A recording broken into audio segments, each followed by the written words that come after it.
Okay, so if you're watching this video, you are now beginning your development of ideas. So just a quick reminder, for this task you must be utilizing your two letter forms that you have chosen from your generation of ideas stage. So if you look on your folio, these are the two letters I have chosen, this G and the letter K. Okay, so the next step.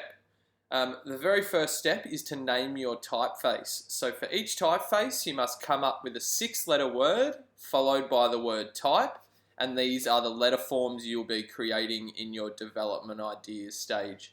So what you need to do is to go to your online folio, and then if we go to the next page, we'll see we have concept 1. I have named mine Goldie, and then followed by the word type. Okay.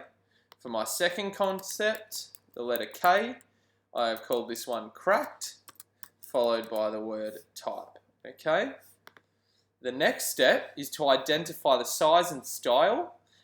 This will allow us to choose which templates we need. So in brackets next to your typeface, write lowercase or uppercase, followed by sans serif or serif. So what you need to do here, in Goldie, this is lowercase. As you can see, I've got a lowercase g here, so I'm going to be doing the rest of the typeface in lowercase, and it is serif because it has all the little licks on it.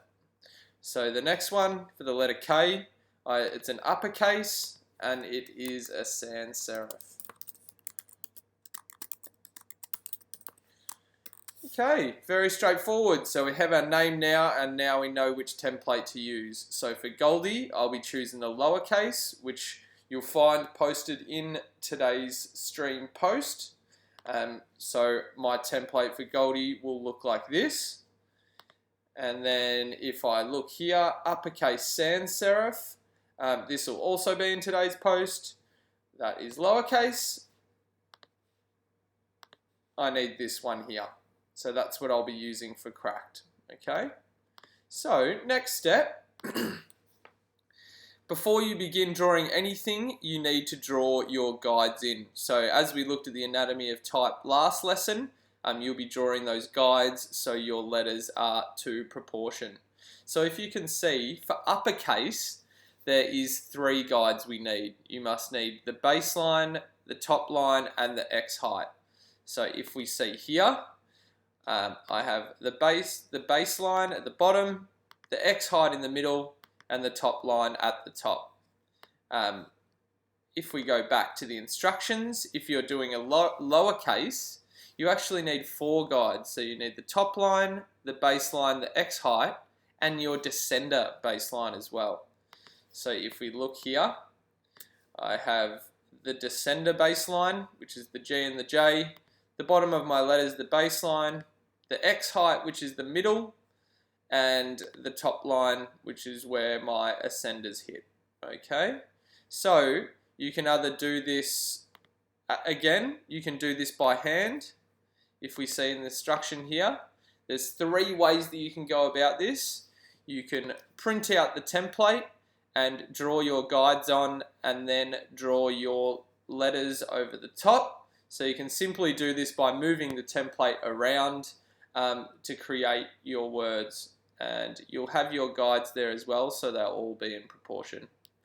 The next one, you could trace on an iPad if you like, off a screen. Again, make sure your guides are there first, so all your letters are in proportion.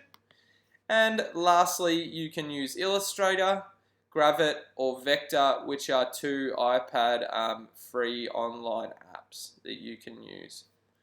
Okay, so your final concept shall be posted on this page here.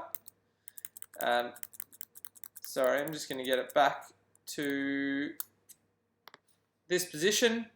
So this is what your final post should look like. You should have the word and the word type underneath for both your concepts. Okay, so again, this can be done by hand or this can be done digitally.